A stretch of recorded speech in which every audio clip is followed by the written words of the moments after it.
Mais avant ça, on a eu pas mal d'étapes. Tout ça a été J'adore les gars. dessiné à la main. Les reflets, les effets d'eau, les fumées. fumée. Mais c'est génial, c'est le brouillon du stage quoi. Toutes les frames d'anime qu'on a pour le moment sur le personnage.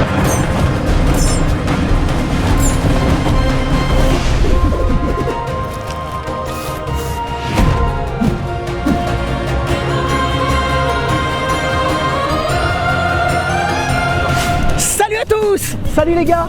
Damien, Ben, oh là là, ça faisait longtemps Ben. Alors là, on est à la gare d'Angoulême. Ouais. Et alors, vous l'avez suivi sur les réseaux, Nightmare Busters Rebirth arrive. Exactly. Alors, toi Damien, c'est Aurora Game Studio, Exactement. le tout à fait. représentant légal. Voilà, c'est ça. Et toi Ben, le représentant légal de Pix and Love. Tout à fait. Alors l'idée de cette vidéo, vous l'avez vu, ils ont de la chance parce qu'ils ont eu un petit récapitulatif avant nous. Ils ont la primeur. Nous allons au studio. Au studio Aurora à côté. Et on va voir quoi les gars là? Et ben on va voir comment on développe Nightmare Buster Rebirth. Et moi je veux tout savoir, je veux savoir les chiffres. Je t'ai dit, je veux que tu me donnes des chiffres. Combien ça coûte de faire un jeu? Toutes ces choses-là. Je veux voir des graphismes, du code, de la programmation. Tout ça c'est dans la vidéo. Tu vas pas être déçu. Ah ouais, complètement. Bonjour à tous. Salut. Hello. Bienvenue à Aurora Game Studio. Florian et Julien. Oh là là, mais ça déchire les gars là. Eh, c'est aussi presque un je viens chez toi là. Mais c'est souvent, Non mais c'est un truc de ouf. Qu'est-ce qui s'est passé avec les jeux de société là? Bah c'est comme on fait aussi, c'est une de nos activités. Ah ok. Eh. On en fabrique. Regarde, c'est le jeu qu'on est en train de faire. Ah ouais? C'est celui qu'on est en train de fabriquer qui sera sur Kickstarter là dans pas longtemps. On a fait un premier qui a très bien marché. Beau gosse. Cool, ouais, super chouette. Alors ce monsieur c'est? Alors donc là ici nous avons Julien. Julien, voilà, Bonjour. qui fait du game design et du level design. Ici, D'accord. on va avoir donc Florian, c'est le mec qui voit dans la matrice, tu vois. Je suis développeur, du coup. Du code, de la programmation, hein, c'est lui. Donc toi tu vas nous montrer un peu comment ça fonctionne le code et tout? Ouais, c'est ça, tout le côté technique, c'est moi qui m'en occupe. Voilà, tout à fait. Ici, on a Luc David, donc un de nos associés. Salut. Exactement. Voilà, donc directeur artistique et directeur d'animation. Donc c'est Ouais, lui voilà, qui va donner exactement vie au personnage de Nightmare Busters. D'accord. Voilà. Donc c'est toi qui fais les dessins? Ouais, en partie, ouais. Alors, je suis pas tout seul évidemment.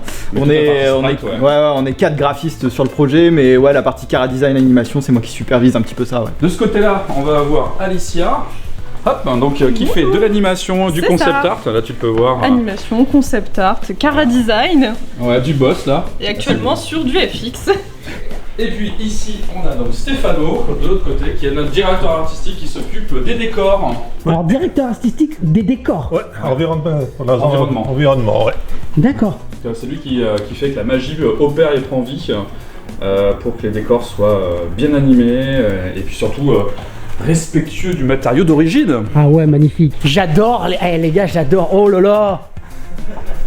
Mais vous êtes trop bien. Eh oui. Donc alors c'est un studio Aurora Game, mais il y a même une Néo. Il y a un flip. Bah, bien sûr. Il y a du Warhammer, c'est du Warhammer on dirait là-bas, non? Il y a de la figurine, bien Oh sûr. là là, C'est mais un les des gars, métiers, vous êtes trop bien. Mais en plus, non mais vous avez du poster cave. Bah oui. Vous êtes trop bien, vous êtes des fans de... Putain, il y a énormément de choses. Alors les gars, de quand on va peut-être... Comment que ça se passe? Je vous suis, de quoi on va parler? J'ai envie de voir trop de choses. Je vois qu'il y a des lignes de code ici, je vois il y a du graphisme. Mais de quoi on parle? Les origines du projet? On peut commencer effectivement Ouais, sur bah oui, les origines du projet, c'est quoi? Ça commence en 2018. On va avoir un coup de téléphone qui va nous permettre d'avoir accès à la licence de Nightmare Busters et de lui redonner vie. Et c'est chouette parce que c'est un jeu qui nous avait énormément marqué au travers déjà de l'histoire même du jeu, du fait de sa non-sortie et quand même qu'on a pu y jouer via les émulateurs quand même et le découvrir de cette façon-là. C'est vrai qu'on avait, dans la presse d'époque, Console Plus notamment, on avait pu voir les previews, comme c'était un studio français qui avait travaillé sur le jeu pour la Super Nintendo à l'époque, on avait pu voir les captures d'écran, donc on avait forcément envie d'y jouer parce que ça avait l'air très joli et que c'était un jeu type arcade et nous, forcément... Puis c'était un jeu qui ressemblait à la Neo Geo sur Super Super Nintendo, C'est c'est quand vrai, même oui, ça c'est qui vrai, était ça. dingue en fait. Avec des sprites énormes, donc ça faisait rêver effectivement, et on a pu découvrir le jeu à la fin des années 2000. Parce que c'est vrai que c'est un jeu qui n'est jamais sorti. Bah, c'est-à-dire qu'à l'époque, ouais, il devait sortir, et Oui. finalement, il n'est jamais sorti, et il y a une vidéo qui en parle très bien. Qu'on invite à suivre ici dans la description. Mais ouais, complètement. Et disons que ce jeu, il a une aura qui est complètement folle, un univers qui est ultra intéressant. Et grâce à ça, on a pu rencontrer des gens comme Jean-Christophe Alessandri, qui est le directeur artistique de ce jeu à l'origine. Et c'est lui qui avait fait toute la mise en beauté du jeu, avec des graphismes fous pour du pixel art de l'époque. Et on a pas mal discuté avec lui, il nous a un petit peu sondé pour savoir est-ce que les gars vous avez compris quel est l'esprit en fait, tu vois, Nightmare Busters. Et on a fait quelques tests, etc. Et il a été conquis, et à partir de là on s'est dit ok, on va essayer de réimaginer le jeu, pas juste le réadapter, pas juste refaire stricto sensu le même jeu, mais plutôt lui dire comment on peut lui donner un écran moderne, un jeu vraiment de 2020. Enfin, quand je parle de 2020, 2030, quoi, tu vois, cette fourchette-là, se dire pour qu'il soit vraiment moderne et qu'on retrouve quand même l'esprit d'origine. Voilà, Alors c'est tu ça peux le nous départ montrer de Nightmare. cette modernité dont tu parles? Ah bah on peut, Alors on peut la voir, elle se concrétise comment cette modernité-là? Ah bah oui, bah on va y aller directement. Alors, on va lancer, on va aller voir le poste de Florian. Et puis Ah oui, on va c'est-à-dire que regarder. tu peux nous montrer par exemple une build, alors comment on appelle ça? Une build? Alors, ouais, on va montrer là une build, donc directement du jeu. Donc à savoir que nous, le moteur. J'ai le droit de c'est- filmer, j'ai le Bien droit de- sûr, tu as le droit, il y a zéro J'ai bon problème. Ouais, ouais. Nous, on travaille sous Unity, d'accord, qui est un moteur de jeu qu'on a énormément, on va dire, tourné dans tous les sens pour faire de la 2D magnifique, en gros. Voilà. Pour schématiser. Et là, tu vas voir ça, c'est ce qu'on appelle une scène de jeu. Donc là, tu vois, c'est monté comme une scène de théâtre. Tu vas avoir tous les morceaux en fait qui vont montrer les morceaux de décor, les layers. Donc là, si Florian zoom, on va voir vraiment de très très près. Par exemple, tous les brins d'arbres qui bougent, tu vois, tout ça c'est travaillé limite de façon Ah indépendamment. oui, Tu d'accord. vois. Et c'est une grosse scène de théâtre dans laquelle tu vas mettre tes lumières et ensuite la magie va opérer au moment où il va faire play. Et là, c'est ce qui va se passer. Il va faire Mais qu'est-ce play qui s'est et passé quand t'as lancé? Il y a une ligne de code qui s'est affichée, c'est où là? Qu'est-ce qui se passe Ouais, là? donc en gros ici là tu vas voir ce qu'on appelle la scène de théâtre. Ici tu as tous les objets qui vont être à l'intérieur de la scène. Sur le côté droit, donc ce que tu vas voir de l'autre côté, tu vas voir le rendu, à quoi ça ressemble avec les caméras. Parce qu'en fait c'est Comme si t'étais in-game en fait. En fait, t'es un réalisateur, tu vois. Tu mets ta caméra et tu vas lancer avec tout tes, on va dire, ta focale, tous les éléments de caméra comme un réalisateur. D'accord. Et à partir de là, voilà, tu vois là, hop, c'est lancé. On a ici le cadre de la caméra avec le jeu comment. Donc ça en comment gros il c'est fonctionne. l'écran 16/9. Ça, oui, alors si tu veux, c'est l'écran 16/9 ici, c'est le cadre. Tu C'est vois. ça. Tu vois tout à côté tout ce qui est hors screen qu'on voit pas mais qui bouge quand même, hein, Oui, qui est oui, quand même oui, calculé, tu vois. Et tu vois sur l'autre écran, si Florian lève sa petite souris, ce sera encore mieux. Voilà à quoi ça ressemble vraiment pendant que tu joues. Et tu vois en fait le distinguo entre le rendu du jeu et ici. Parce que là effectivement, là il n'y La a scène. pas d'effet. C'est Et ça. là il y a un espèce d'effet, un halo ou Ouais, un vignettage. Exactement, tu as le post-process en fait qui va s'appliquer sur le rendu et là tu peux voir tout le travail qu'on a fait diégétique pour que tout soit Wow, et c'est cohérent trop beau. sur la lumière, sur l'environnement, etc. Attends, mais plus tu avances, en plus on voit le soleil, enfin, c'est quoi ça? En fait, exactement, ici l'idée c'était le crépuscule, parce que tu sais, Nightmare Buster ça se passe de nuit. Oui. Et en fait, au fur et à mesure que tu vas avancer dans le jeu, on va être dans la nuit la plus profonde possible. Et là, en fait, quand on arrive dans le monde 2, le monde de la forêt, eh bien c'est le moment du crépuscule, c'est là où le soleil va se coucher et les serpicots et tous les ennemis vont arriver. Oh, c'est magnifique. Là, tu as en temps réel tous les éléments qui sont en train de se passer, c'est-à-dire les effets spéciaux, quand il y a de la fumée, les ennemis qui pop, les pièces, les cartes qui sont lancées. Là, tu vois, à chaque fois que tu as des trucs qui arrivent et qui s'enlèvent, c'est ce qu'on appelle le garbage collector, c'est-à-dire on remplit la mémoire d'éléments, genre on balance des cartes, il y a des ennemis qui arrivent, il y a des FX, et puis le moteur doit ensuite les gérer et les supprimer au fur et à mesure. Et ça va servir à ça. C'est-à-dire que par exemple, si ça rame, admettons, Ouais.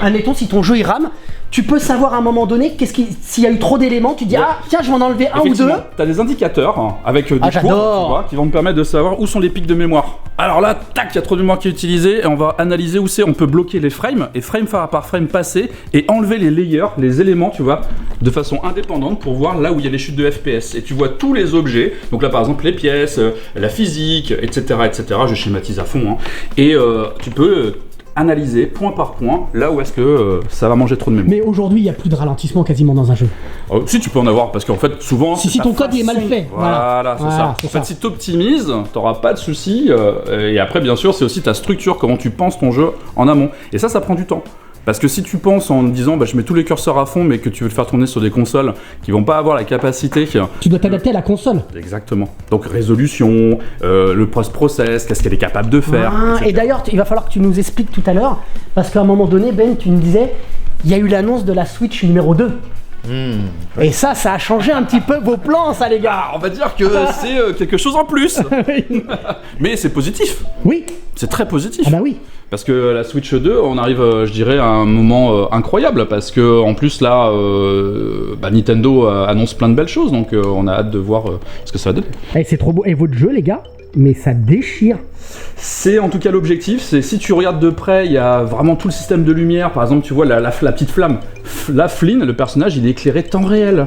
Tu vois, et c'est de l'animation traditionnelle. C'est-à-dire Luc David l'a animé de façon traditionnelle, mais il est altéré par les éléments de décor, comme tous les ennemis qui vont approcher, histoire que tu sois vraiment immergé, tu vois, dans l'univers. Que ce soit pas juste cette représentation du genre, je fais un beau graphe de fond, je fais un beau personnage, je fais un beau FX. Il y a une cohérence totale. Exactement, c'est ce qu'on appelle la diégétique. Tu vas la diégétique, c'est-à-dire comment tu digestes Bah oui, tu pourrais imaginer comme ça, c'est comment tout devient cohérent.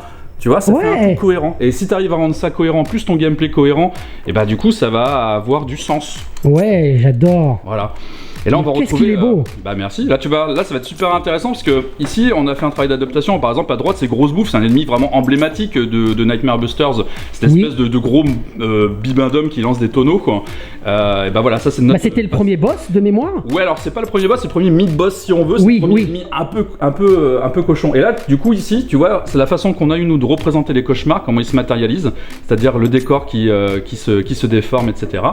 Et puis bah arriver de ce fameux mid-boss du niveau 2, l'espèce de chouette. C'est génial. Voilà. Quelque chose de très punchy, hein, c'est un peu l'intention qu'on voulait.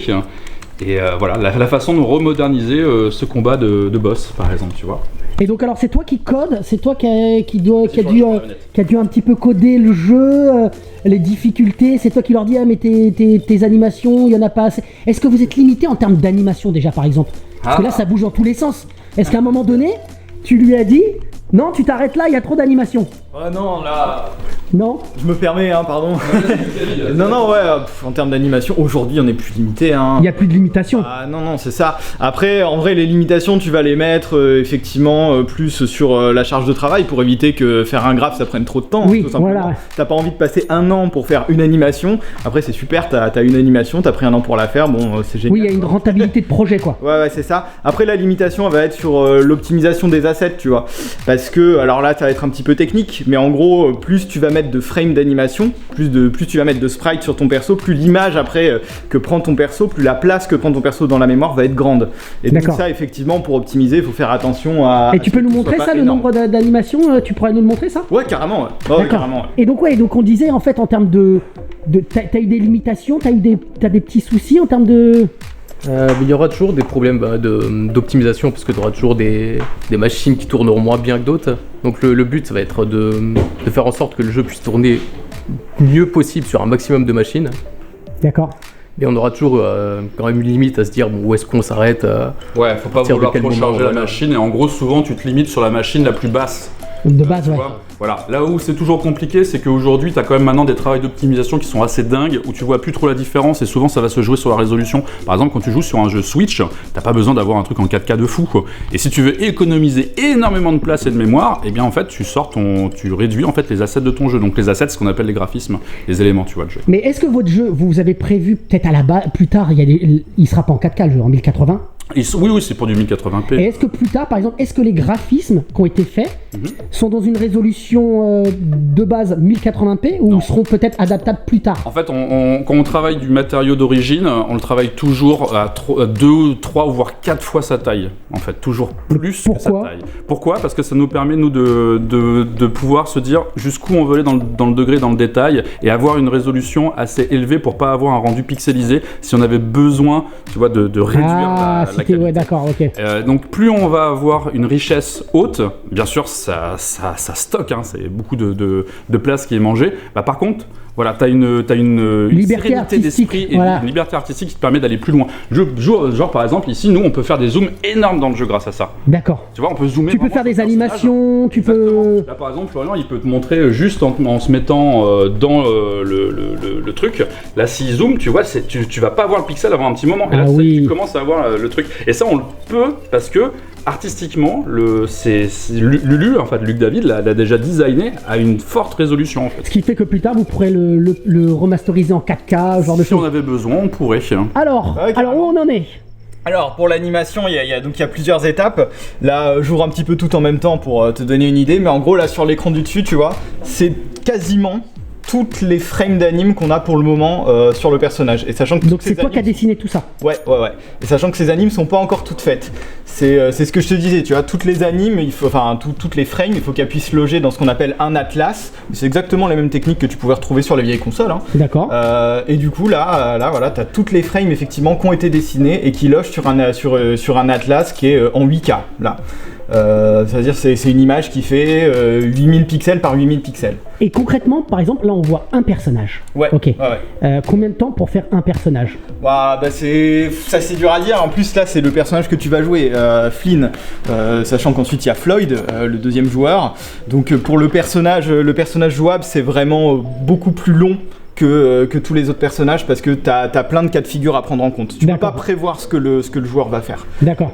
Donc là pour un personnage comme ça, moi je dirais que c'est à peu près 6-7 mois de travail. Hein, 6-7 mois de travail? Ouais, parce qu'en plus celui-là on l'anime de... Non mais alors le personnage, alors 6-7 mois de travail pour faire tout ce qu'il y a là ici? Ouais, exactement. D'accord, ok. Mais un personnage par exemple, tu vas peut-être passer une journée pour faire un personnage ou... Ah tu veux dire pour le designer par exemple? Non, pour le faire par exemple là, une posture. Ah oui, pour faire une frame, enfin une animation.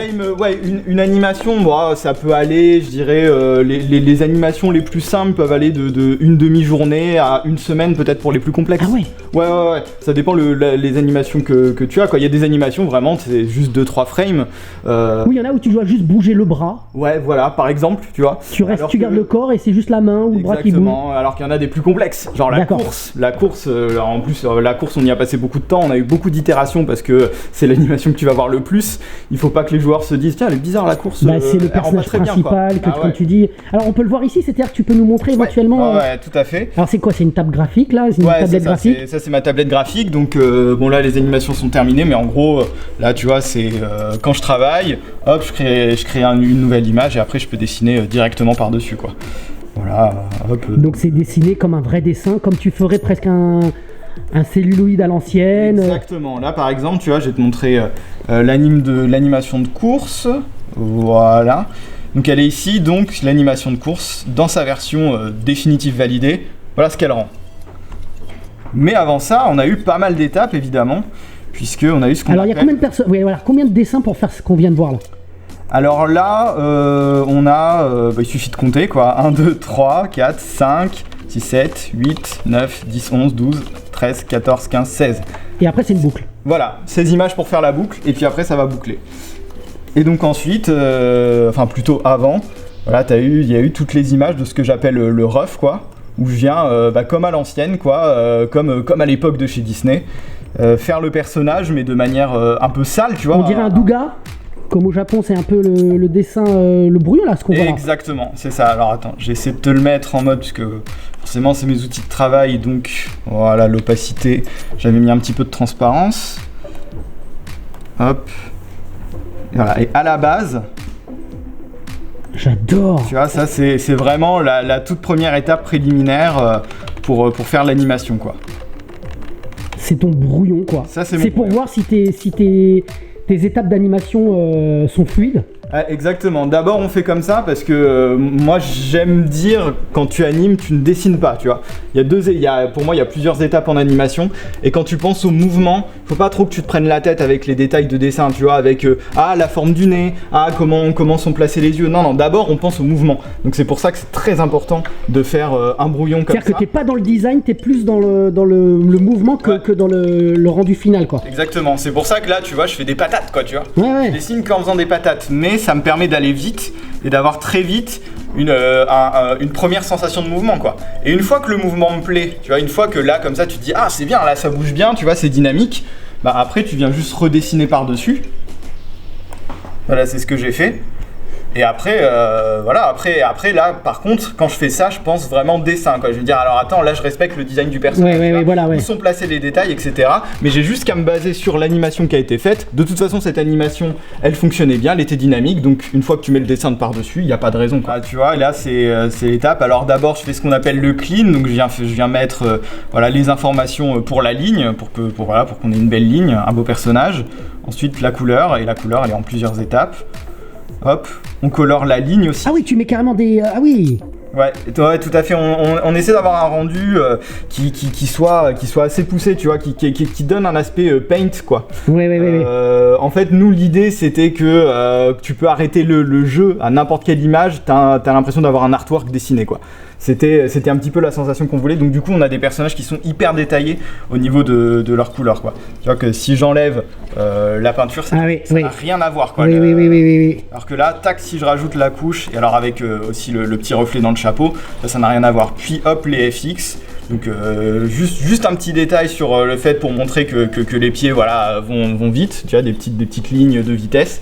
Et puis on a une animation de course, quoi. Et t'as pas un autre personnage à nous montrer aussi alors dans l'idée là? Un boss? J'aimerais bien avoir un petit boss. Ouais, bien sûr, carrément. On a un mini boss qui est, tu sais, la chouette avec le gobelin. Parce que là, vous en êtes où au niveau du dev, Damien? Vous en êtes où là, à ce niveau-là? Alors là, on est dans le contenu, ce qu'on appelle. Donc c'est-à-dire que maintenant, le moteur, il est là, il est fait, tout est prêt. On a designé quasiment l'intégralité de tous les personnages. D'accord. Et ce qui est extrêmement long, c'est les décors. Donc c'est level design et décor, hein, parce que les décors, tu le verras après avec Stéphano, mais ce que tu as vu avec Luc David là, on va encore un step plus loin, parce que les décors, on veut que ce soit un personnage dans le jeu, et pas juste un fond en fait. Et je vois qu'il y a une interaction en plus visuelle avec les décors, donc c'est important. Lumière, vraiment cet aspect mini-théâtre, tu vois, dans une scène de théâtre. Et du coup, ça fait que maintenant, on a besoin de contenu, et ça veut dire les 5 mondes du jeu original, aller encore plus loin que ce qu'ils ont fait à l'origine, et lui offrir un écran super beau. Et ça, par contre, ça prend ouf de temps. Alors là, vous en êtes à combien de devs là pour pourcentage? C'est compliqué. Parce que là, il y a la campagne Kickstarter qui vient d'être lancée là. Ouais, c'est ça. Au moment où ils regardent la vidéo, vous pouvez y aller. Exactement. On en est où du jeu là?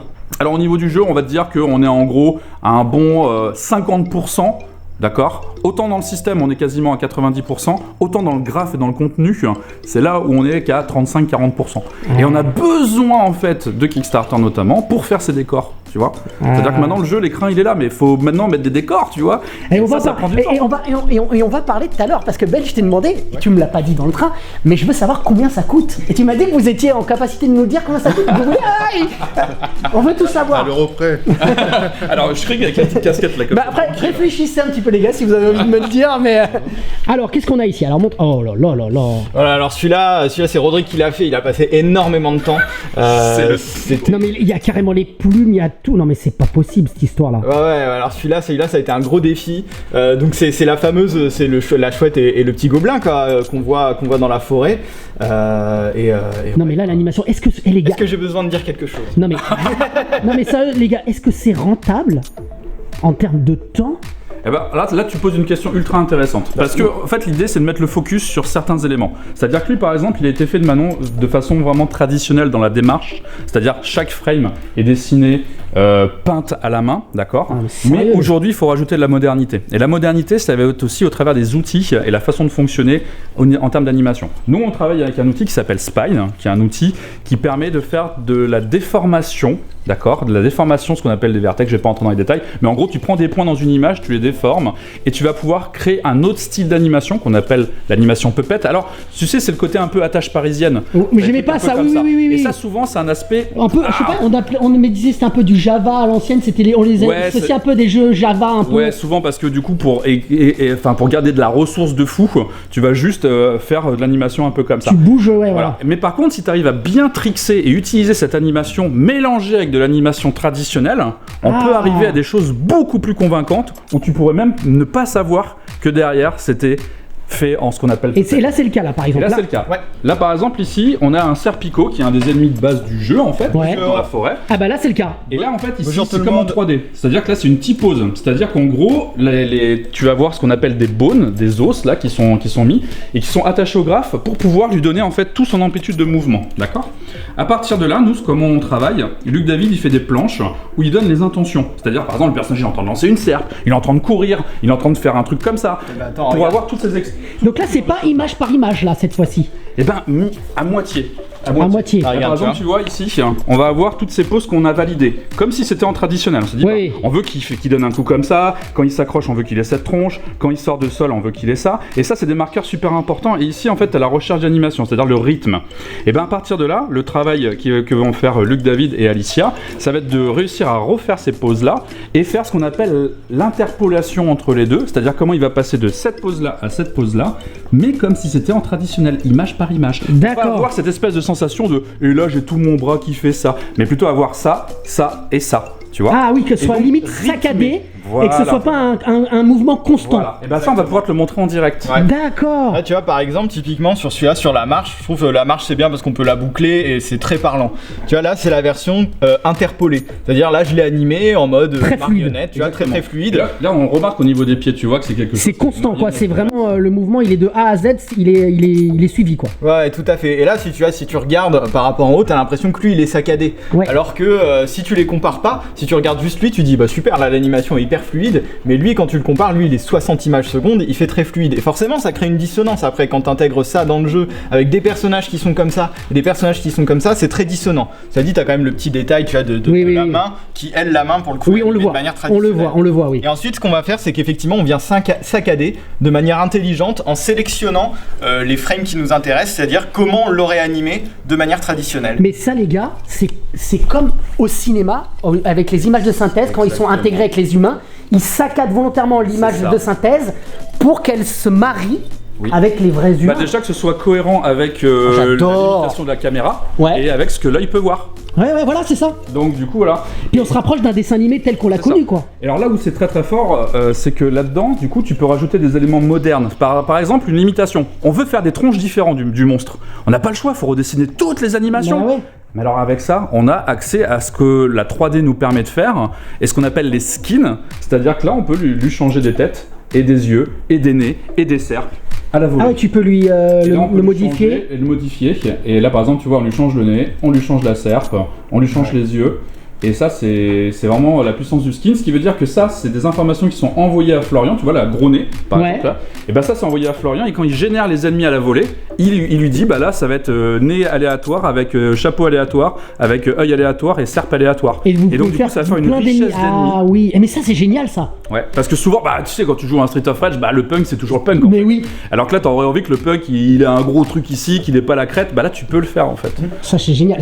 En recommençant tout de A à Z, quoi. C'est ça, et en même temps tu gagnes de la ressource de fou, parce que derrière ce que t'as montré Luc David tout à l'heure avec toutes les images, ce qu'on appelle un atlas, et ben dans l'atlas tu vas avoir différentes têtes, et après c'est le système qui les recompose lui-même. Bon, bah alors toi, t'es un mec bien, alors.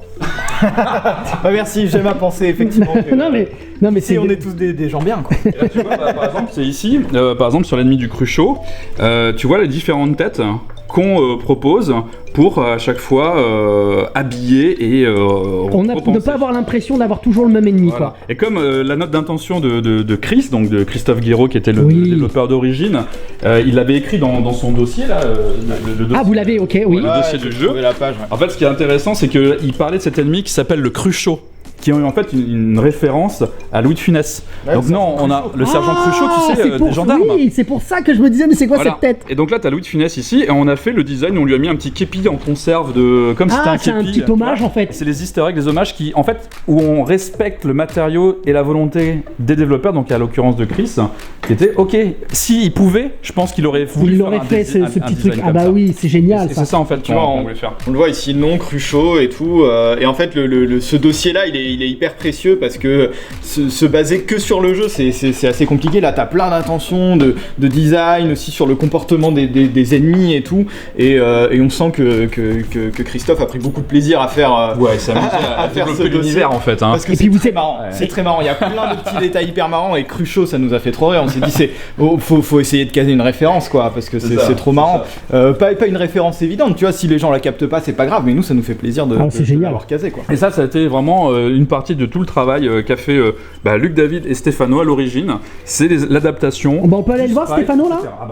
Attends, Stéphano, là. Allez, c'est parti, let's go. Viens là, Stéphano, viens qu'on discute ensemble. Voilà, ouais. Stéphano, on est là. Oh, alors ça, c'est quoi ça? C'était les pubs dans les Famitsu d'époque, j'imagine? Oui, là, Ben va pouvoir en parler parce que c'est son exemplaire perso. Ah ouais, vas-y, juste un petit peu avant, alors dis c'est quoi cette histoire? Effectivement, on a parlé au début de l'histoire de Nightmare Buster, ses origines sur Super Nintendo, et là, par exemple, c'est un numéro de Famitsu où il y a une pub quasi pleine page pour Nightmare Buster. C'était Nichibutsu, je crois, qui devait le faire, non? C'était Nichibutsu, tout à fait, qui devait l'éditer, c'est ça. Et en fait, malheureusement, ils n'ont pas réussi à trouver de distributeur pour diffuser le jeu au Japon, ce qui a malheureusement annulé la sortie du jeu. Mais là, on peut voir effectivement les deux personnages, la pub, c'est écrit en japonais, comment on appelle ça, est-ce que vous avez déjà vu un cauchemar ? Et là, il y a une date de sortie, enfin une date, un mois de sortie, donc tu vois, il était prévu il y avait vraiment... Ah oui, mais il a en été... février 95. Ouais, avec son prix. Avec son prix, 8800 yens. Oh là là. Et on est sur un Famitsu... 95 là. Ouais, donc c'est Famitsu 95, alors je pense que celui-là, parce qu'avec les dates au Japon, mais je pense qu'il est sorti fin décembre 94, le numéro. Et t'es un malin, toi. Parce qu'en fait, qu'est-ce qui va se passer? C'est que vous allez l'éditer. Ah, comment tu On va en parler. Donc on va en parler juste après, tu vas nous parler un peu de ça quand même ou pas? Oui, aussi, oui, bien sûr. Vous allez l'éditer, le ressortir pour de vrai. On pense que dans la logique de l'hommage, c'est vraiment important aussi de pouvoir permettre aux gens de jouer au jeu d'origine. Donc on est parti aussi, on a travaillé un peu pour pouvoir apporter ce jeu sur Oh j'adore, tu nous en parles tout à il est l'heure. modeste parce que c'est pas travailler un peu, c'est travailler beaucoup en fait pour avoir la version que vous avez aujourd'hui sur le Kickstarter la plus optimale possible en fait. C'était plus compliqué et long mais hyper passionnant en fait de rechercher les sources, de comprendre les versions, l'histoire du jeu dans le moindre détail, même si ça a été un petit peu déjà dévoilé à l'époque par Christophe, mais il y a beaucoup de choses pareil qui sont pas forcément connues, donc on a été... Et t'as de quoi nous montrer tout à l'heure? T'as des trucs là? Ah ouais, des petites choses à montrer. Ah non mais tu me fais kiffer. Attends, garde ça pour... Attends, garde ça pour la fin, je veux voir ça. Alors attends, tu t'as cru que t'allais nous échapper là? T'es où là? Alors qu'est-ce que tu nous fais là toi par exemple alors? Là je suis simplement en train de placer en fait les lumières dans les scènes. Là je suis en train de construire la scène en fait du marché, que c'est ce décor là. Oui, si tu te souviens, tu as dans le premier niveau de Nightmare Busters la ville qui enflamme le village. Ouais, exact. Voilà. Et donc là l'idée c'est ça, c'est comment on retraduit, tu vois, ce qu'on a vu nous sur la Super NES en pixel art magnifique, en graphisme moderne. Et c'est là où en fait tu vas comprendre qu'on a besoin d'un Kickstarter parce que ça prend énormément de temps. Là par exemple Steph il va travailler chaque élément séparément de vraiment des layers, ce qu'on appelle des couches séparées. Il y a beaucoup plusieurs couches ici, chaque maison, chaque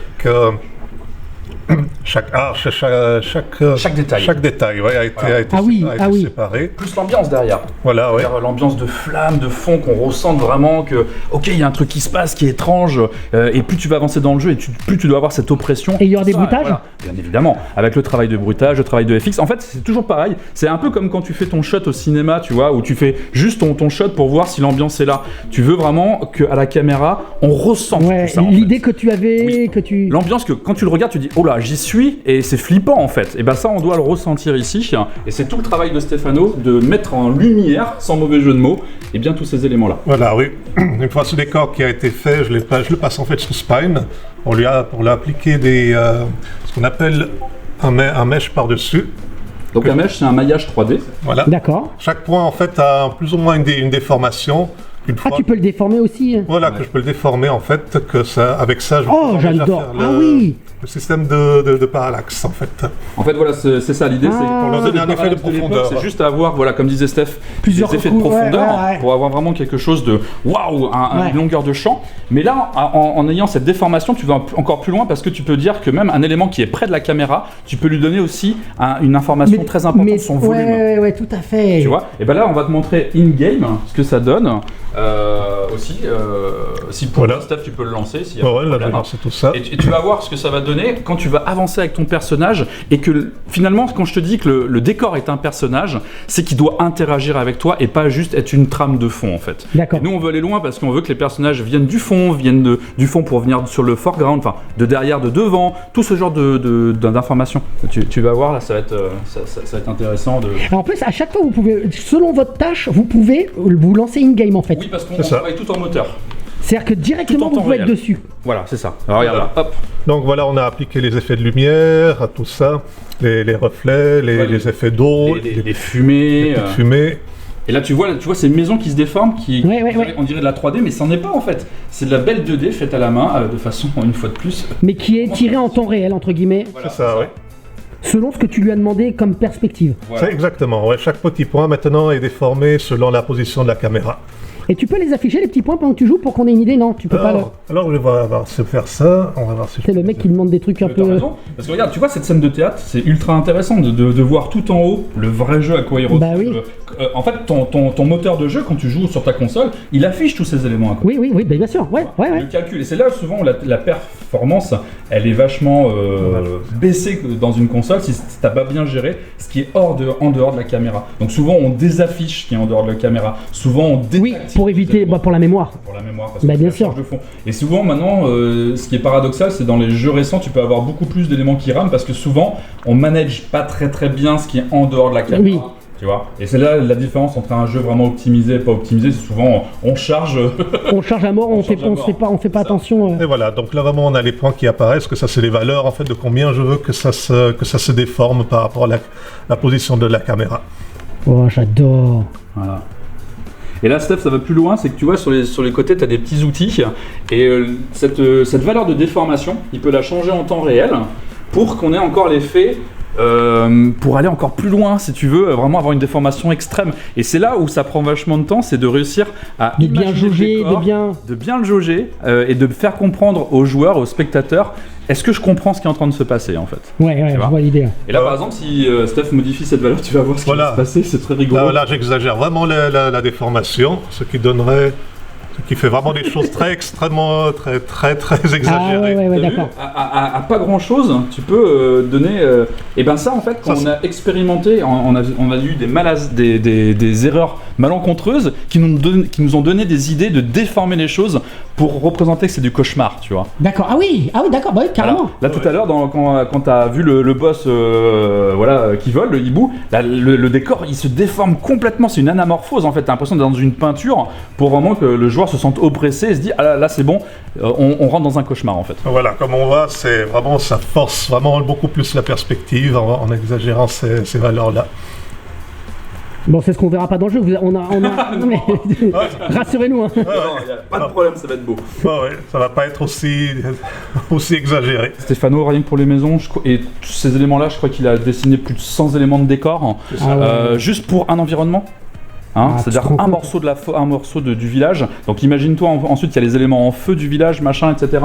Et donc ça, c'est ça qui va demander énormément de ressources et du temps, parce que c'est un vrai travail artisanal, tu vois. Il faut tout peindre, tout dessiner, tout incruster, mettre les lumières pour que ce soit cohérent. On a l'impression que les personnages sont nourris de l'ambiance, que comme il y a du feu, faut qu'il y ait du rouge, tu vois. Ce genre en de temps trucs. réel. et tout ça. Les trucs de fumée qui apparaissent, les particules, tout ça, c'est ça en fait l'ajout moderne qui donne un écrin ultra intéressant au jeu. Alors je sais pas si vous adorez ça, mais moi j'adore être dans un studio là comme ça et de voir tout ça là, c'est vraiment. Alors maintenant à toi. Alors, Bonjour.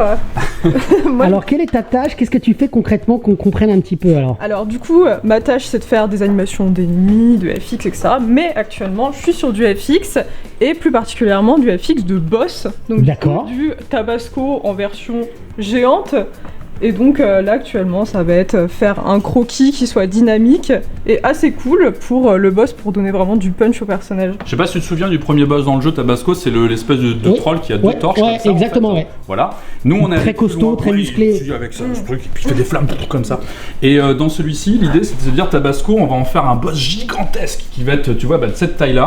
Et là tu vois Flynn à quoi il ressemble par rapport au boss en fait. Ah oui, et d'accord, en fait, le décor, il va détruire le décor. Et en gros, on pourra te montrer ça tout à l'heure, mais Alicia, elle a fait une animation qui va montrer pourquoi en fait il est devenu comme ça, cet ennemi.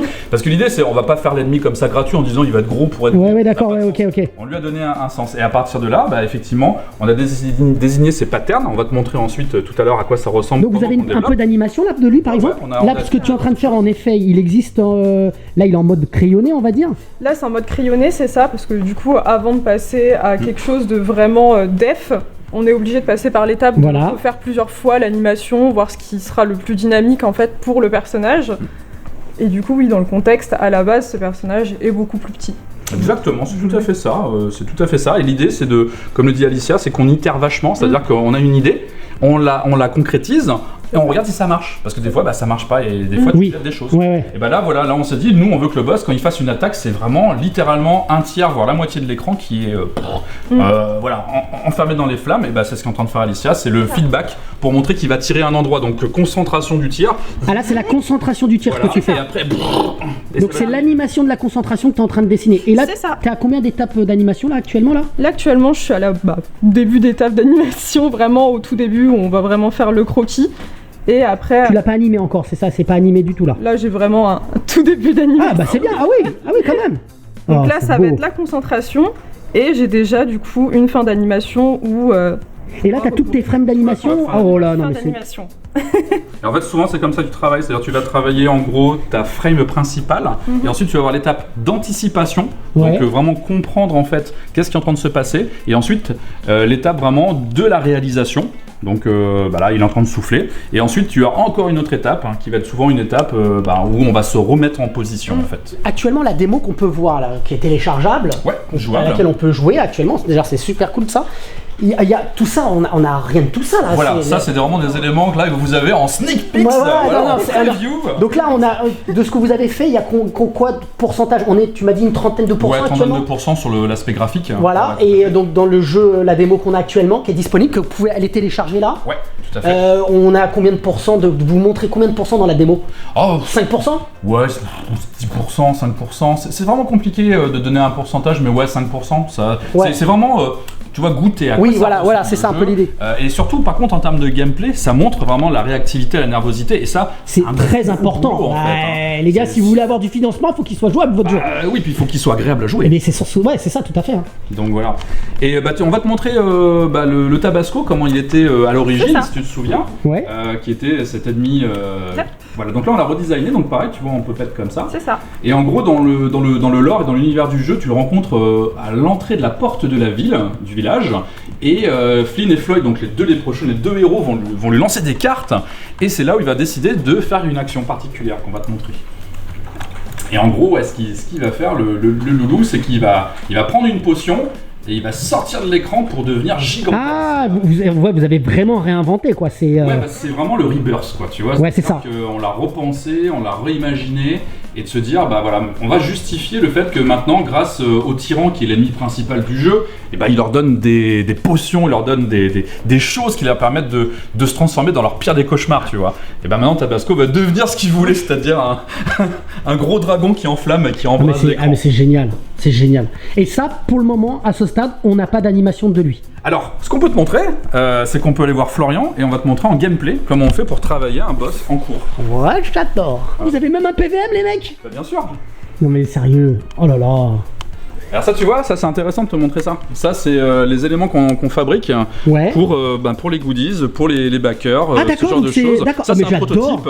Voilà, et c'est pareil, si tu regardes la qualité ou quoi que ce soit... Donc c'est-à-dire que les backers auront ça en compensation, c'est ça? Voilà, ça c'est une des choses dans les différentes éditions qu'on propose, où on veut amener, tu vois, des beaux objets comme ça. Tu peux avoir, hop, de poser, tu pourrais même mettre ton jeu, tu vois, tac, tu pourrais mettre ton jeu ici. Ah, j'adore. Et tu peux même leur changer leur position. Si tu veux mettre lui ici, etc., tu peux refaire ta scène comme tu as envie, tu vois. J'adore l'idée. Voilà. Hop, Nightmare Roosters. Et donc ça c'est pour tous les backers dans Alors ça c'est pour les éditions collector. D'accord, voilà, c'est ça. Donc dans les éditions collector, quand il y aura marqué standy acrylique, bah c'est ça. Hein, quand tu vois standy acrylique, bah c'est l'idée, c'est un produit de cette nature-là. Alors là on va te montrer comment on travaille un boss. Alors attention, c'est un travail itératif, c'est-à-dire qu'on va faire étape par étape, on balance une idée, on la met, on teste, on garde ce qui marche, on jette ce qui marche pas, et on recommence le processus jusqu'à ce qu'on atteigne le feeling que l'on souhaite.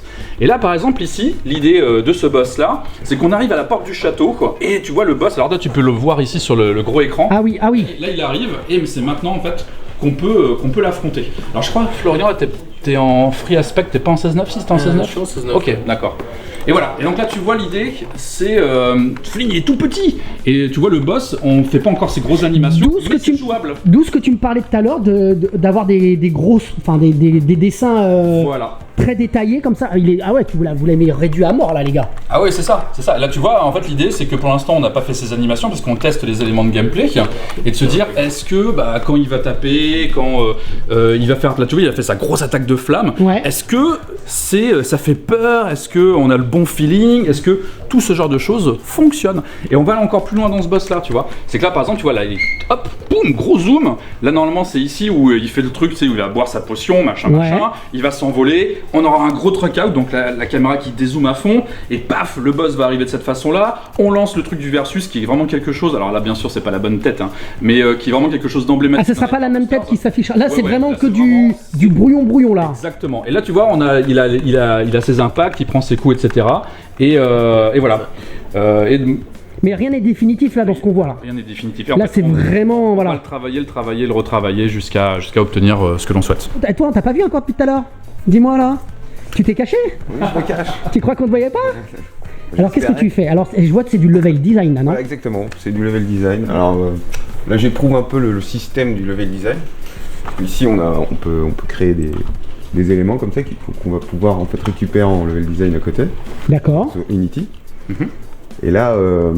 Ton rôle c'est quoi concrètement? C'est-à-dire, est-ce que ton rôle c'est de dire à toute la team, ils font des graphismes etc, de dire hey mec, en termes de gameplay, de level design, ça le fait pas, c'est un peu ton rôle toi?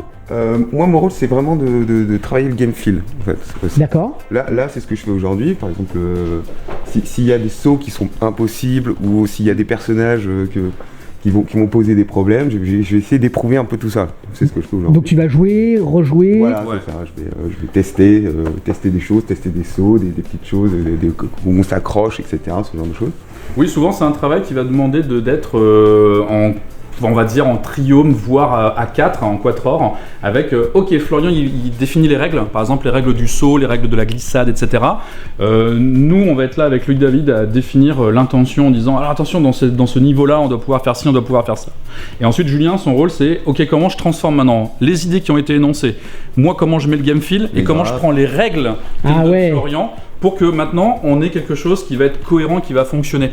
Et là par exemple, graphe ici que je peux tester par exemple et voir en fait en fonction des personnages si ça marche bien et comme ça je peux mettre des retours à ceux qui font les graphes et leur dire bah tiens il y a ça qu'il faudrait changer, qu'il faudrait améliorer, etc. Oui.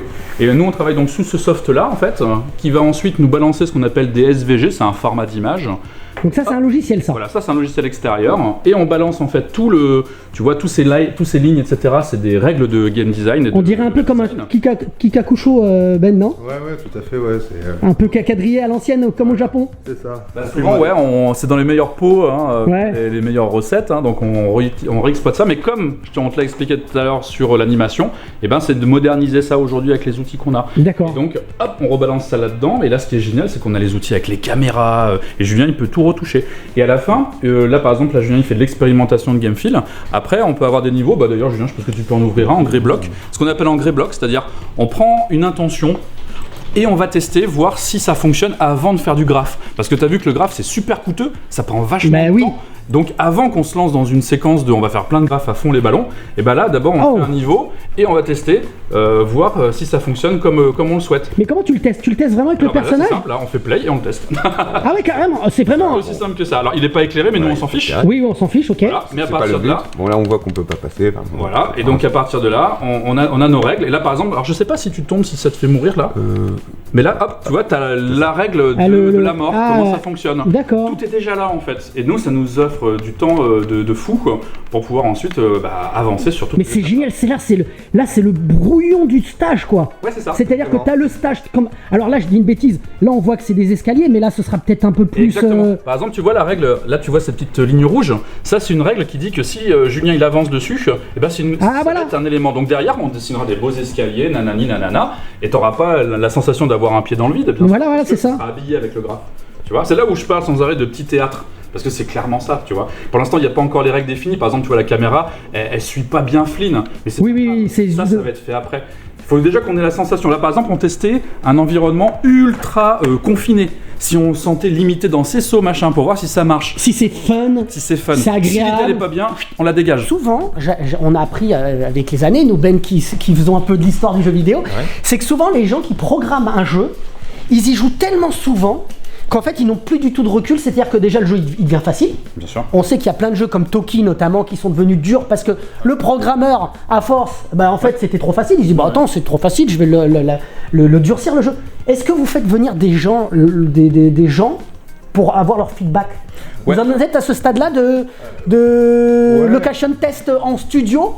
Déjà, nous, par exemple, du côté Pixel Love, on reçoit des builds du jeu de temps en temps, ce qui fait que nous, on a un peu plus de recul sur toute cette partie-là de feeling, de gameplay, de difficulté, parce que forcément, en y jouant de temps en temps, on a un petit peu de recul, et ça permet effectivement des fois de faire des remontées, de dire ça on comprend pas, parce que forcément, quand on connaît bien le jeu, qu'on l'a développé, tout est évident pour nous, alors que nous, en tant que joueurs, quand on est de l'autre côté, on découvre, on se dit tiens là je comprends pas, là ça peut être sympa mais est-ce qu'il manque quelque chose, donc on fait ces retours là. Sont super précieux ces retours.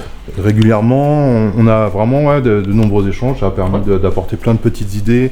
Même plus que des idées, parce que par exemple Marc et Ben ils avaient l'idée de chain combo, d'une mécanique de jeu qui dynamiserait encore plus les choses, de pouvoir, comme dans un shoot cave, tu vois, de pouvoir milquer et enchaîner les coups quoi. Et on s'est dit ok ça peut être vachement intéressant, on s'est dit est-ce que ça va pas dénaturer l'esprit, et donc à partir de là on a itéré et on a vu que ça marchait très très bien. Et comme par exemple Marc et Ben, tout comme moi on est des gros fans de Street of Rage 4, effectivement du coup tu vois que c'est une mécanique qui est vraiment dans l'air du temps, modernisée par certains aspects, et paf, maintenant elle est dans le jeu, tu vois. Et ça devient cohérent et diégétique, ce qu'on disait tout à l'heure. Voilà.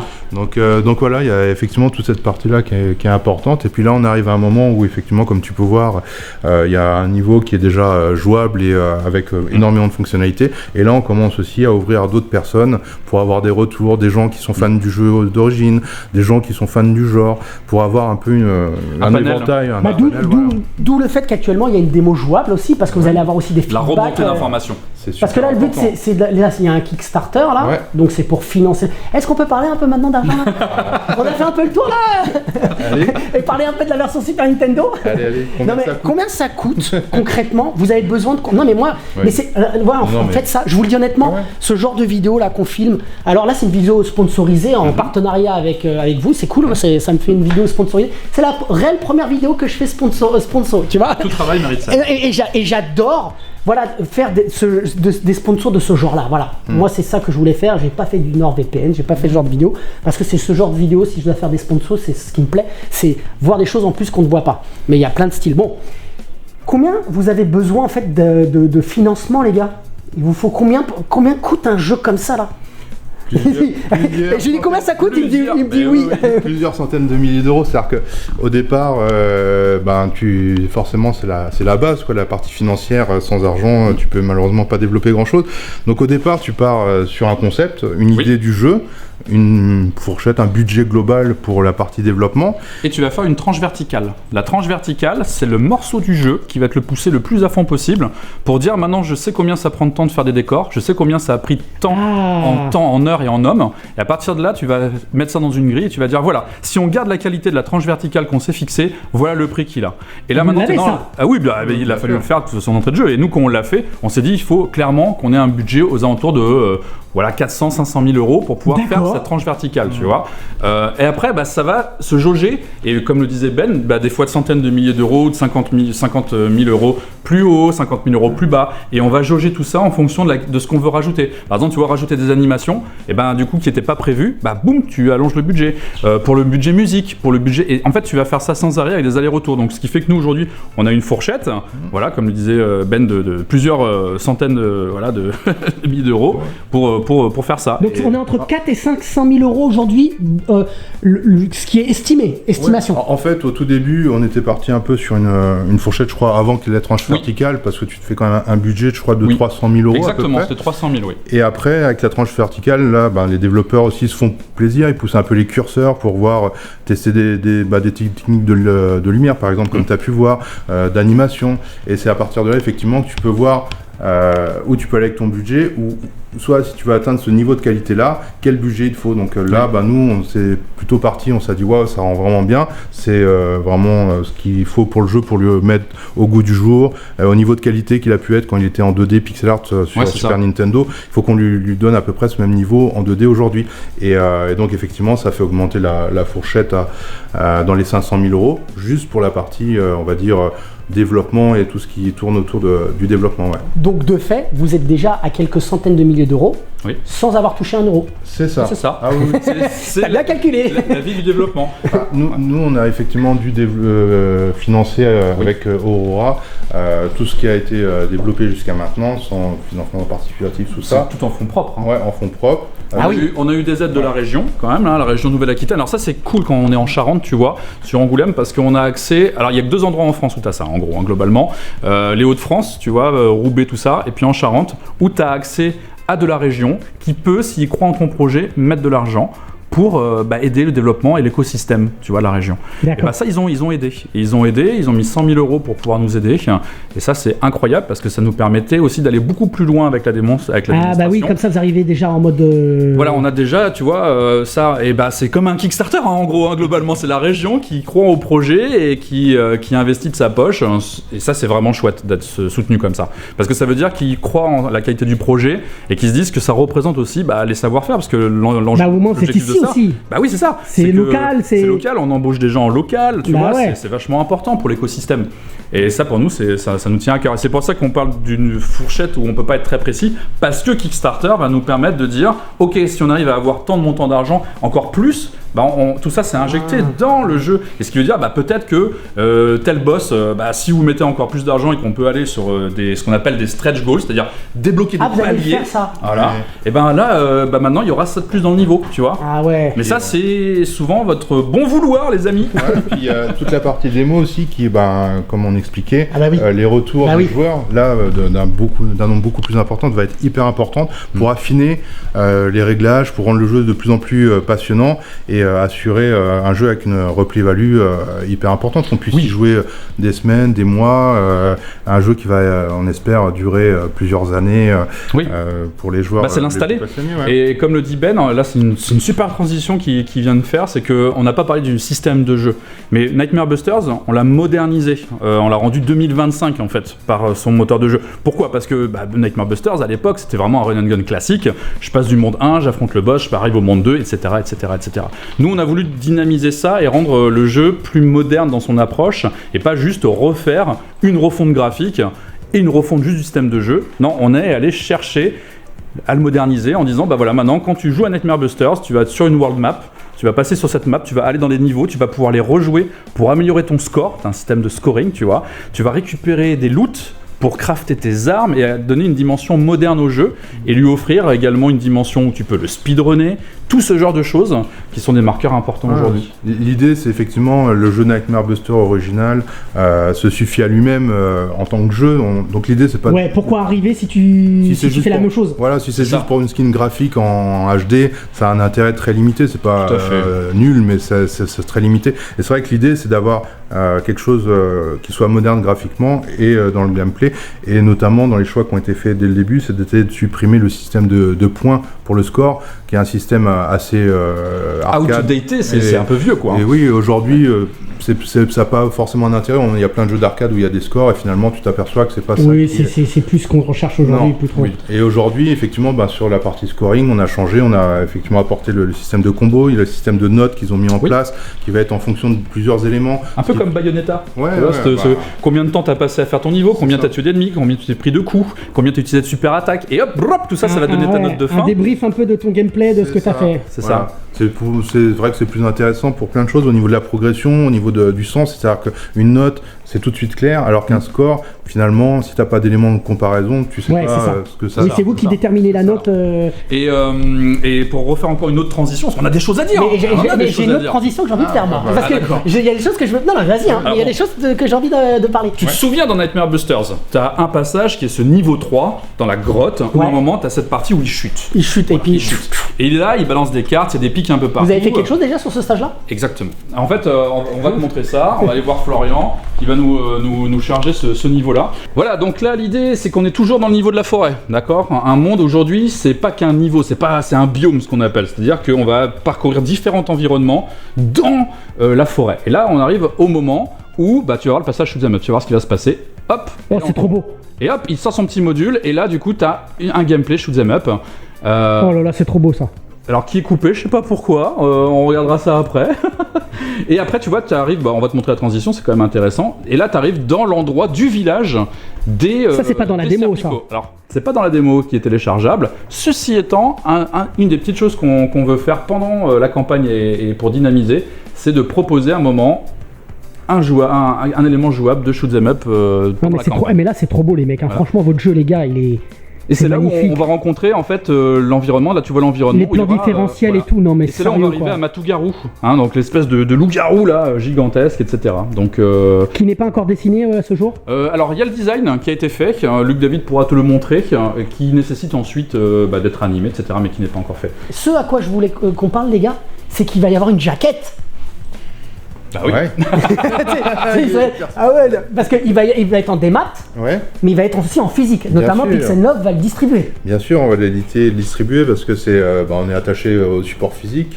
Et puis c'est là où on va aussi pouvoir se faire plaisir sur tout ce qui est les éléments visuels, les collecteurs. Et ça c'est beau, c'est quoi ce dessin là? Alors là c'est un kakémono qui a servi notamment pour présenter le jeu à Paris Games Week, si je dis pas de bêtises.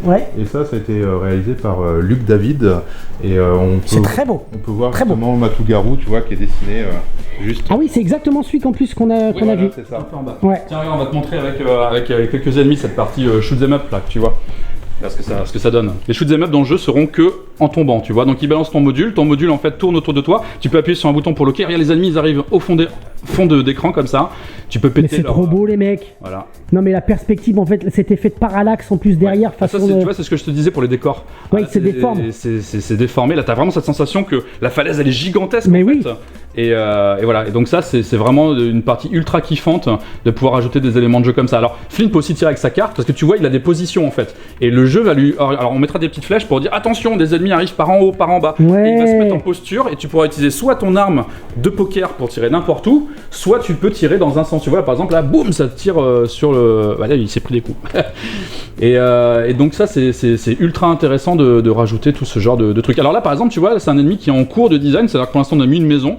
Mais l'idée c'était de tester qu'est-ce que ça ferait d'avoir un endroit de spawn qui serait le long de la falaise et qui va balancer des ennemis. Là vous avez pris un décor, voilà. Mais en gros c'est censé être c'est l'intention. Voilà, c'est l'intention, voilà, d'accord. Et là tu vois maintenant le fond, hop, tu vois c'est venu progressivement, mais ça y est la forêt apparaît. Et là ça y est maintenant on sait que on va toucher le sol et bien voilà, tu vois c'est tout ça l'idée, c'est d'avoir quelque chose de très cohérent qui va donner sens à l'univers. Et ça, j'aime bien, c'est cet ajout cet aspect shoot qui dynamise énormément le propos de Nightmare Busters et qui est pas juste une feature dans le niveau 3. C'était un peu resté sur ma fin en fait ce truc là. Avoir un petit plus quoi, votre touche les gars. Continuons, le dessin. Parce que il va y avoir une belle jaquette. Oui, bien sûr. T'as quelque chose à nous montrer? Alors, non. Actuellement, non. Non, c'est vrai, on fait ça. Mais on a peut-être quand même quelque chose à te montrer. On est en insert. Ouais, en insert, c'est-à-dire que d'ici là, aussi à la diffusion, ça s'incruste. Alors qu'est-ce que tu peux me dire de ce qui s'incruste? Donc pour l'instant, il n'y a pas grand chose. Alors c'est un dessin crayonné? Non, pour l'instant en fait, on a aussi pour la version Super Nintendo on en parlait, on a par contre quelque chose qui est déjà avancé. Ouais. Ah donc c'est plutôt ça alors que tu dois me montrer. Ouais, c'est plutôt tu peux me le montrer ça? Bah bien sûr. Ouais, bien sûr. Ah montre-nous ça. Effectivement, moi j'ai confondu les trucs. En fait, ce sera la jaquette de la Super Nintendo. C'est ça. Oui, le mec il mélange tout. Fait par notre ami par Philippe Dessoli. Voilà, alors c'est ça. Donc la jaquette va être faite par Philippe Dessoli. C'est ça, tout à fait, parce que qui est le papa des dessinateurs de Mr. Nuts, etc. C'est ça, voilà, qui est très connu aussi pour ses illustrations de Goldorak et d'autres éléments de l'animation japonaise. Et donc Chris avait pour projet effectivement que Philippe puisse dessiner la jaquette du jeu Nightmare Busters. Oui. Et en fait, l'idée c'était ça, c'était de tenir promesse de ce que voulait Chris, de son intention, et de que ce soit Philippe qui dessine cette jaquette. Donc voilà, ce sera la jaquette de la Super Nintendo qui sera. Et ça, tu peux nous montrer ça un peu? Tu peux nous montrer en insert là? Je sais pas qui. Ah, on l'a ici, on peut l'avoir alors ça. Ah d'accord, donc on va l'avoir bientôt. Alors donc là, vous allez rééditer le jeu alors. Exactement. Donc là, comme tu peux le voir sur la Super NES en bas, la cartouche elle a pas de, elle est encore un peu sans stickers parce que c'est la première version du prototype qu'on a à date du tournage. Mais entre-temps, bien sûr, on aura la version optimisée sur laquelle Upsilon travaille. Donc Upsilon qui est une personne qui est vachement active dans la scène rétro et qui a trouvé notamment les bugs de l'époque qui n'avaient pas pu être corrigés par Chris et que du coup il a pu corriger dans cette version-là. Et nous on propose cette version-là en fait, une version corrigée. Ouais. Et d'ailleurs tu m'as même dit, j'étais dans les remerciements de la version précédente, des versions précédentes, et je savais même pas que j'y étais, donc j'y serai encore. C'est ça, voilà. Je serai encore dans les remerciements. Et puis là pour l'occasion, on va pouvoir avoir une version 50 Hz optimisée. Ah oui d'accord, ok. Et une version 60 Hz pour les versions japonaises et américaines. Ça c'est disponible là aussi dans le Kickstarter? Tout à fait. En fait, c'est que dans les offres que tu as l'offre de Nightmare Buster Rebirth, donc le jeu pour le financement, pour l'avoir, le jeu et tout. Mais en plus, si tu prends Nightmare Buster Rebirth, tu as accès à avoir la cartouche de Nightmare Busters. Tu peux l'acheter en collector, les deux ensemble. Voilà. Et en fait, l'idée qu'on a, c'est tu veux une version Jap, tu vas avoir ta cover en version Jap verticale, c'est comme étaient les versions Jap de l'époque, soit Ninja Warrior Again, Makemura, etc. Tu peux l'avoir de cette façon-là. Tu peux l'avoir en européenne si tu veux, ou tu peux l'avoir aussi en US. Un peu. J'adore. C'est vraiment aller au bout de la démarche. Vous le rééditez en plus. C'est ça. Et dans cette logique-là, on a même vu avec Philippe pour que lui, il fasse le dessin à la main, c'est-à-dire que tu sais, il peut travailler avec les tablettes graphiques et tout ça facilite. Il l'a fait à l'ancienne quoi. Et là, il travaille. Oh là, c'est ce que vous avez imprimé? Ouais, voilà. Oh non mais sérieux, c'est ce qu'il a fait là? Ouais, c'est le RAF actuel. Ouais, voilà, c'est alors tu dis, il est donc à la main, tu dis alors. Voilà, ça c'est une ébauche un peu avancée de ce qu'il a réalisé, ouais. Donc là, on peut revoir effectivement les deux personnages au centre. Les boss sur les côtés, il y a un côté un peu, j'imagine tu as vu la référence, mais un petit peu à tout ce qui était... non mais c'est Susumu Matsushita un peu le dessin là, non? Ah, il y a un petit air, clairement. Ouais, avec les personnages derrière et tout. C'est ça, puis une composition un peu à la Ghouls and Ghost, voilà, c'est ça. Donc pour vraiment rester dans l'esprit, et effectivement tout ça a été j'adore les gars. Dessiné à la main, et ça va être peint avec ces feutres... C'est ça, ces feutres qu'il a l'habitude de... Parce que là, ça a été fait là déjà, et c'est peint déjà, ou c'est fait informatiquement là? Là en gros, ce qu'il nous fait lui dans son processus de travail, c'est d'abord il fait un line, c'est-à-dire qu'il dessine en crayon de papier, il nous l'envoie, il dit est-ce que c'est bon les gars, on valide pas, il y a des petits éléments à changer. Une fois que cette étape est passée, il pose des couleurs informatiquement juste pour être sûr qu'on donc soit c'est informatique là, ok. Obligé, parce que s'il fait d'abord un premier truc qu'on dit non c'est pas bon, il va pas rejeter son dessin. Donc une fois qu'on a validé, maintenant il peut avoir l'esprit tranquille. Et là il va le faire. Let's go, je sors mes feutres, on y va quoi, tu vois. Donc là pour le moment c'est pas le rendu des couleurs finales, mais pourtant pour moi les gars c'est terminé là les gars, arrêtez. Non, là on a 50% du travail. Tu vois. Ah ouais, donc ça ce sera la version Super Famicom et Super NES. Exactement. Sachant que comme le disait très bien Ben dans l'offre, donc cartouche Super NES que tu choisis ta région. Mais tu pourrais aussi avoir une version collector Big Box. Tu te souviens des Big Box genre Earthbound, Lufia, etc. Nous on va en proposer une où tu pourras avoir une super collector où dedans tu auras des goodies, notamment l'idée c'était les éléments acryliques comme tu as pu voir que je t'ai montré tout à l'heure, et puis d'autres goodies à l'intérieur, notamment avec Pix. L'idée c'est d'avoir une histoire, l'histoire du jeu quoi, tu vois, de l'avoir à l'intérieur. Ah, mais et de faire une édition ultime Et nous, une de nos savoir-faire, c'est qu'on fait du jeu de société, et donc on sait aussi la qualité de ce qu'on aime. Le produit. Et le produit, tu vois, la qualité, ça c'est quelque chose qu'on partage en commun avec Pix. C'est vraiment un produit ultra qualitatif et pensé, et c'est de pousser un peu les curseurs, tu vois, à 11 sur 10, tu vois, si c'est possible. Ah ouais, j'adore l'idée. Voilà. Et donc alors là, qu'est-ce qu'on a là? Donc là, on a le jeu. Donc le jeu version Super NES que tu as ici, et regarde, c'est intéressant de pouvoir faire le comparatif en fait. Les avoir côte à côte. Et puis si tu veux, je peux tenir la caméra. Mais c'est ce que j'allais dire. Mais alors attention, faut que tu cadres bien. Mais c'est mon métier. Alors, Comme qu'est-ce que ça vaut? Mais oui, qu'est-ce que ça vaut tout ça? Alors il y a du son, pas du son pour le moment, non. Si. Alors oui, je pense qu'il faut juste. Alors graphiquement, je trouve que le personnage il est pas très bien fait. Et là pour la partie musicale, c'est Michel qui avait aussi composé sur Super Famicom, enfin Super Nintendo, les musiques à l'époque. Ah, j'adore. Mais les mecs, c'est trop beau. Franchement, c'est. Donc t'as aussi des coups de corps à corps, features qu'on a intégrées par rapport au jeu original. Je vois, ouais, effectivement. Un peu, c'est une touche parce qu'on est des amoureux, Ben comme nous, de Metal Slug.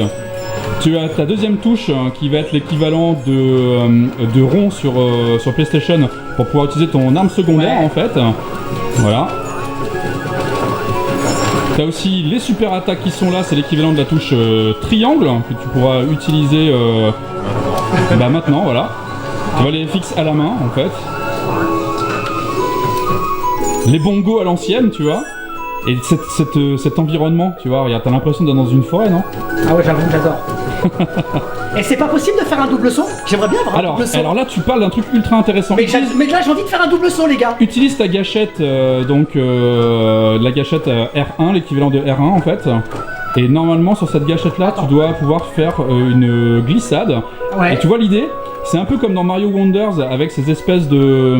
Faut que tu sautes là, je pense. Ouais, ok. Dans Mario Wonders, t'as des badges. Et en fait, l'idée, c'est que tu pourrais appuyer sur cette touche-là. Et si, avant de rentrer dans le niveau, t'as pris le badge double saut, tu auras le double saut. Donc on aura le double saut. Voilà. Par exemple, tu pourras avoir un badge qui va te permettre de faire un backdash arrière, un peu comme dans Symphony of the Night. Exactement. Un peu comme un Forgotten World où tu choisis tes armes. Oui, c'est comme dans Forgotten World. En fait, au début de Forgotten, tu choisis ce que tu veux prendre dans ton setup. Ouais. Et là, c'est à peu près pareil. Et ce qui va dire que tu vas pouvoir revisiter les niveaux avec des choses différentes. Genre, qu'est-ce que je mets si je mets maintenant ma glissade pour atteindre des endroits que je pouvais pas? Et il y aura des endroits spéciaux qu'on pourra pas accéder. Tout à fait. Et tout ça, ça va être dans la richesse du jeu, tu vois. C'est de se dire, ok, je vais redécouvrir le jeu avec certaines armes, je vais redécouvrir le jeu avec certains badges, et puis je peux aussi jouer à deux en local. Hein, c'est aussi une des forces du jeu dont on n'a pas parlé, c'est que on peut y jouer à deux, quoi. Et ça, c'est... on est deux frères après tout, j'adore. Et donc ça, concrètement, c'est ce qu'on peut télécharger au moment où on voit la vidéo, là? Exactement, au moment où on voit la vidéo, c'est ce que tu peux... C'est ce qu'on peut télécharger. C'est ce qu'on peut télécharger, ouais, tout à fait. Bon, faut pas jouer comme moi, mais on peut télécharger. Ah là, j'ai fait une autre... Ouais, là t'as utilisé le bouclier en fait, qui est cette espèce, dans le jeu d'origine, c'est un espèce de disque qui rebondit en fait sur l'écran. Nous on l'a changé un petit peu et on a décidé en gros que ce soit un bouclier qui te protège. C'est trop beau les transitions là, c'est... Ça va être chouette quand tu vas arriver au boss avec la musique et tout. Là, ça va être cool. Donc là il va y avoir le boss là? Ouais, tout à fait. Donc j'imagine que la démo s'arrête au boss? Ouais, c'est ça. Alors même un peu plus loin, on va pouvoir le montrer un peu. Donc là c'est le mid? Ouais, c'est ça. C'est très jouable, c'est fluide, c'est agréable à jouer. Ah, c'est cool. Je suis un bêta-testeur concrètement. C'est ça en fait, l'idée. C'est un location test là. Tu vas voir la musique et le décor, tu vas voir, ça va être intéressant. Le cauchemar arrive. Ouais, ça.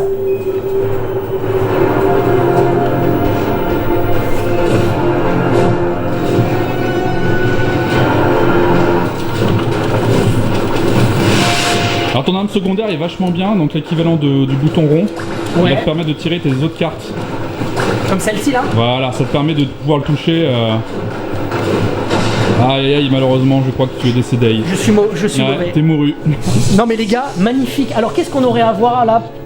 Parce qu'on va se laisser tout doucement, je pense qu'on a pas mal vu de choses, mais il y a peut-être des choses encore à dire là quand même. Hein. Dans ce qu'on peut dire, bien sûr, déjà premièrement, juste pour resitualiser, recontextualité, l'actualité c'est le Kickstarter, c'est super important. Maintenant, venez nous soutenir aussi sur la page. Sur la page, en fait, on va montrer au fur et à mesure de toute l'aventure Kickstarter qui va durer une trentaine de jours, et ben plein de choses qui vont être ajoutées, les guests qu'on a imaginés, toute l'animation de la campagne, c'est-à-dire nous on a imaginé plein de choses pour Nightmare Busters. Il y aura des surprises. Ouais, des surprises qu'on va pas dévoiler parce que c'est le but quand même. Mais en tout cas, on est allé jusqu'au bout. Et dans ces surprises-là, il y a des références qui sont aussi dans ta vidéo. Donc, allez voir la vidéo de Wawa où il y a Chris quand même qui apparaît. Parce que ça va te dire des choses que nous, on va intégrer dans le jeu. Voilà. D'accord. Ça, c'est super important. Et alors, ça veut dire que là, la campagne, on parlait de 400-500 000. C'est quoi la campagne, la target de la campagne? Ouais, alors sur la target de la campagne, nous, ce qu'on demande, donc c'est une portion de tout ça. On est dans ces alentours, on va dire, de 75, 80, tu vois, qu'on demande 1000 euros seuil, en euros, ouais, bien sûr. Bien sûr, ça, c'est un seuil qui est juste là pour réussir déjà à financer la campagne. C'est-à-dire qu'en ayant ça, on sait que Nightmare Busters peut exister grâce à vous. Bien sûr, c'est dans sa version minimale des choses. C'est-à-dire que Floyd ne sera juste un color swap de Flynn, alors que l'idée, c'est qu'on l'a designé. Tu vois, il a un gros nez, il a une petite fleur et tout. On aimerait lui aussi. Mais vous l'avez pas encore animé, vous êtes voilà, pas parce que ça demande du temps. Tu vois, Luc David, pour faire ça, c'est littéralement 2 mois de travail juste pour réanimer Floyd. Pour les décors aussi, avoir plus d'environnement, parce que c'est quand même l'enjeu principal, mais également pour améliorer encore plus les boss, donc expérience comme tu as pu voir tout à l'heure, ça c'est vraiment du boulot. Et puis toute la musique de Michel, c'est d'aller encore plus loin sur la musique. Donc voilà, donc tout ça c'est vraiment pour le bien du projet. Et c'est pour ça qu'on a proposé un panel ultra large de récompenses pour même quelqu'un par exemple qui aime Nightmare Busters mais qui est très très attaché au produit original. Le Rebirth c'est plus accessoire pour lui, il va peut-être pouvoir le dire ok je vais le prendre en digital pour soutenir, mais moi ce qui m'intéresse c'est vraiment d'avoir la version cartouche. Même en prenant la cartouche ça nous aide, même dans une partie du financement tu vois, de payer le développement de Nightmare Busters Rebirth. C'est une aventure qui est humaine aussi et sur lequel effectivement on compte énormément sur les gens qui veulent partager l'aventure avec nous pour nous accompagner, pour essayer de pousser le projet encore plus et concrétiser ça tout en faisant plaisir à ceux qui sont fans depuis la première heure, ceux qui ont connu au début des années 2000 la version Super Nintendo qui était apparue sur le net, et puis aussi à d'autres qui seraient plus attirés par l'histoire complète sur Nightmare Buster, sur la version moderne, pouvoir jouer aux deux et pouvoir participer, contribuer à l'aventure Nightmare Busters Rebirth. Mais en plus, moi je sais, je vous connais Pix, maintenant aussi Aurora, je commence à vous connaître, je vois un peu le studio, je sais que vous allez nous faire, même pour la version Super NES et pour cette version-là, une belle boîte, une belle jaquette. Non mais là les gars, j'ai confiance en vous. Un beau boulot. Ah non mais je sens que ça va être magnifique. Merci beaucoup de m'avoir reçu les amis. Merci à toi d'être venu. Ah c'était génial, vous voyez tout ce qu'on a vu, tous ces petits détails et tout ça, moi c'est ça que j'adore, c'est vraiment cet aspect-là qui me plaît beaucoup dans le jeu vidéo, d'aller au-delà en fait de ce qu'on ne voit pas. C'est la barrière, on voit pas ça en général. Et là ça m'a fait énormément plaisir. Je vous souhaite énormément de bonnes choses. J'espère que la campagne on va croiser les doigts. Parce que concrètement, ça, il est probable qu'un jour il ne sorte même jamais. Bien sûr, c'est le risque d'un développement comme ça, c'est qu'aujourd'hui le milieu du jeu vidéo est très compliqué, on va pas se mentir, on a besoin de maximum de soutien. Pourquoi ? Parce qu'il y a de plus en plus de monde, plus en plus de jeux, il y a un nombre de jeux de fou, et juste avoir de la visibilité c'est compliqué. Et donc permettre d'avoir tout notre travail qui soit exposé, ça nous permet de comprendre aussi humainement qu'est-ce que c'est en fait de travailler comme ça, qu'est-ce que ça demande, et nous c'est 4 ans de boulot en fait là qui sont schématisés. Ça fait déjà 4 ans que vous êtes dessus là. Qu'on est dessus en fait. Ah ouais, ça fait 4 années les gars. Il fallait imaginer tout le système qu'on met en place pour que ce soit viable, solide, robuste. Ah ouais, non les gars, vous ensuite êtes... l'amener. Ah ouais. Et ça, les gens s'en rendent pas compte, mais c'est une tranche. 4 années plus 3 ans encore de... Ah oui, quand est-ce qu'il sortirait ? Voilà, on va se laisser sur ça, il sort quand alors l'idée là, franchement, on a encore... à partir de la fin du Kickstarter, c'est minimum 18 mois de travail, encore, entre 15 et 18 mois de travail. On est à mi-2026. Ouais, peut-être même encore un peu plus, je pense. Oui. Fin 2026, à Noël, au sapin de Noël. C'est ce qu'on c'est acté. Ça, ce serait incroyable. Noël 2026. Ça, ce serait incroyable. Je l'ai sous mon sapin de Noël. Ce sera le mot de la fin. Merci à tous. Merci les amis de m'avoir reçu, de m'avoir donné de votre temps. N'hésitez pas à me suivre sur les réseaux sociaux, Tipeee, Facebook, Instagram, etc., etc. Et vous allez sur la page du Kickstarter. Vous avez aussi Pix and Love. Oui. La totale. Et même vous aussi, vous avez une page Instagram et tout ça, la totale. Voilà. Tout est dans la description. Et on vous souhaite vraiment, les gars. Il est à l'envers. Allez, ciao.